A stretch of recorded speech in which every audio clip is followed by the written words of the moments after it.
Bienvenidos. Vamos a estudiar ahora un principio que se conoce como principio de Saint-Venant, que es utilizado en particular para entender un poco los análisis de esfuerzos y cómo uno debe hacerlo correctamente. Se tiene una barra recta de acero de 1 metro de longitud con un agujero circular pequeño en un extremo a través del cual se aplica una carga axial.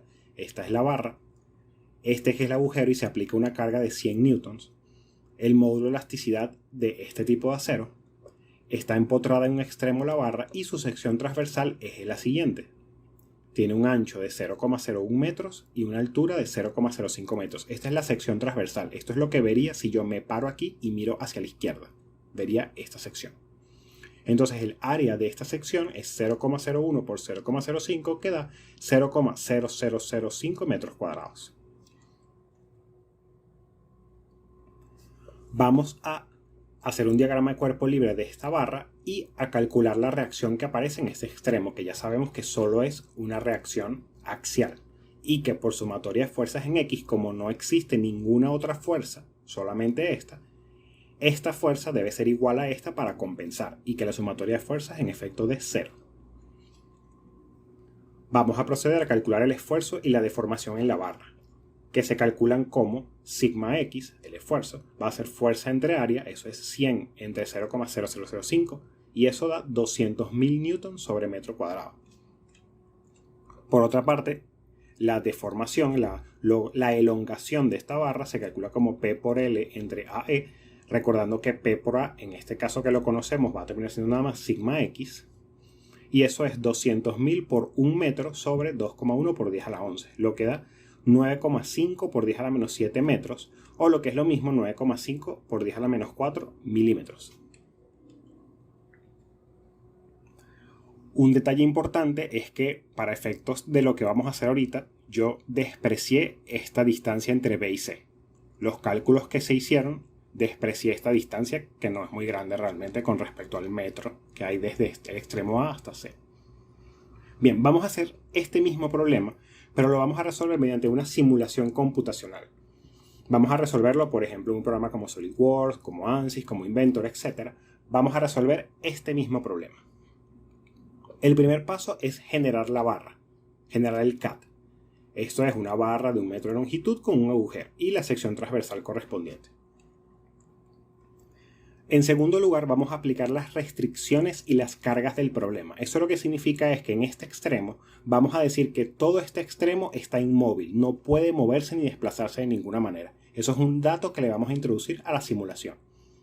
Por otro lado, vamos a aplicar en este círculo, en este agujero, vamos a aplicar la carga de 100 newtons hacia la derecha.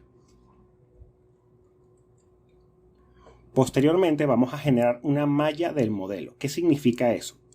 El programa lo que va a hacer es discretizar la barra en elementos tridimensionales pero pequeños. Por ejemplo, aquí, este cuadrado que está aquí, bien pudiera ser un cubo picado a la mitad, lo que quedaría como una especie de prisma triangular recto, pero pequeño, con una profundidad relativamente pequeña. Y este sólido completo, al final va a ser generado por este montón de elementicos muy pequeños. Entonces el programa lo que va a hacer resolver las ecuaciones de análisis de esfuerzos para cada uno de los nodos. ¿Qué es un nodo? Cada uno de estos puntos que unen los diferentes elementos. Esos son los nodos. Entonces este modelo va a tratar de resolver el problema para cada uno de los nodos, no para las líneas de los elementos. Eso lo que trae como resultado es que mientras más densa sea la malla, mientras más pequeños sean los elementos y mientras más nodos haya, la simulación va a ser más exacta. Entonces se procede a resolver el modelo para obtener los esfuerzos y las deformaciones. Esta es la solución de los esfuerzos. En este extremo lo que se ven son sencillamente las restricciones de desplazamiento en el empotramiento. Fíjense que el círculo originalmente estaba aquí y ahora aparece acá. Eso es porque esta figura es la figura deformada, pero se ve exagerada. A pesar de que el desplazamiento debería ser muy pequeño, el programa la exagera para que uno pueda ver cómo se deformó realmente el sólido. Por eso es que ahora el círculo aparece por acá. Fíjense que si vemos esta escala, esta es la escala del esfuerzo axial, está en newton sobre metro cuadrado, pero fíjense que hay unos esfuerzos máximos de más del doble de este esfuerzo que nosotros obtuvimos. Y ese esfuerzo se encuentra muy cerca del círculo, es lo que está en rojo, que prácticamente no se ve, que es muy poco, es una cantidad un espacio, un volumen muy pequeño, pero que está en estos valores en rojo. Por otro lado, los valores en azul, que son los esfuerzos mínimos, se encuentran al otro extremo del círculo. Pero si nos vamos al grueso de la barra en todo este espacio, el esfuerzo pareciera ser homogéneo, tiene un único color verde que está alrededor de este rango, que es alrededor del esfuerzo que nosotros habíamos obtenido. Más adelante ahondamos un poco más en cuánto es el valor por acá. Este es el gráfico de la deformación. Fíjense que a diferencia de acá, aquí los colores sí varían a lo largo de la longitud, teniendo en este extremo azul, pasando por verde y luego llegando hasta acá rojo. El azul lo que significa es que la deformación, el desplazamiento fue muy pequeño. 1 por 10 a la menos 30. Eso significa que acá no existió ningún tipo de deformación, de desplazamiento. Pero mientras más me voy alejando del empotramiento, la deformación va aumentando. Y tiene sentido porque si este elemento diferencial se deformó un poquito, él se deforma un poquito, pero también es desplazado por todo lo que se deformó, lo que tiene atrás, y así sucesivamente. Entonces, a medida que me alejo del empotramiento, mi desplazamiento total va a ser mayor. De la misma forma que era cuando sacábamos la integral para hallar el delta, para hallar la elongación. Yo cada vez que me aleje del empotramiento, estoy deformándome yo y por lo tanto incrementando un poquito, pero aparte me desplazo por todo lo que se deformó hacia atrás de mí. Todo lo que se deformó por detrás de mí.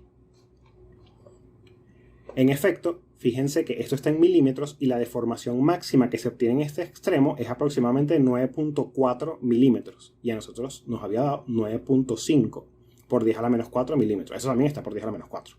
Entonces prácticamente la elongación nos da lo mismo, utilizando la simulación numérica y los resultados que nosotros acabamos de obtener.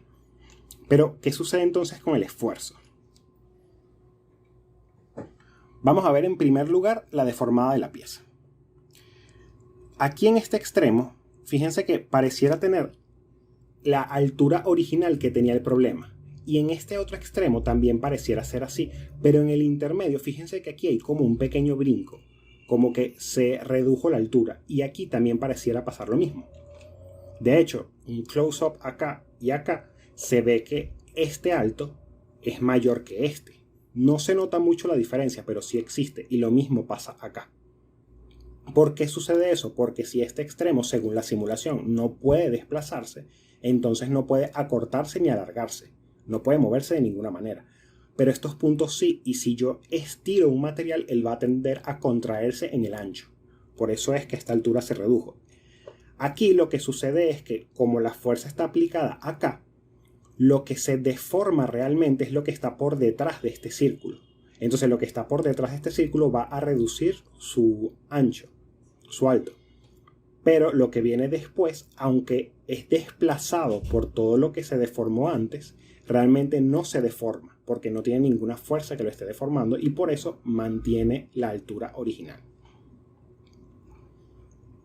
Vamos ahora, que ya vimos cómo queda la deformada, a estudiar específicamente cuánto valen los esfuerzos en las diferentes zonas. En particular vamos a hacer un close-up en el lado derecho de la estructura. Este es el círculo. Originalmente el círculo tenía que haber estado acá, que es donde se aplicó la fuerza. Se desplazó hasta acá por culpa de la deformación. ¿Y por qué está todo en blanco? Porque en este gráfico los únicos esfuerzos que se observan son aquellos superiores o iguales a donde está marcada esta flecha.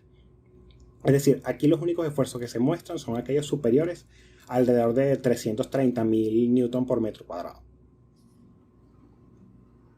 Fíjense que esos esfuerzos nada más se encuentran aquí alrededor de este círculo.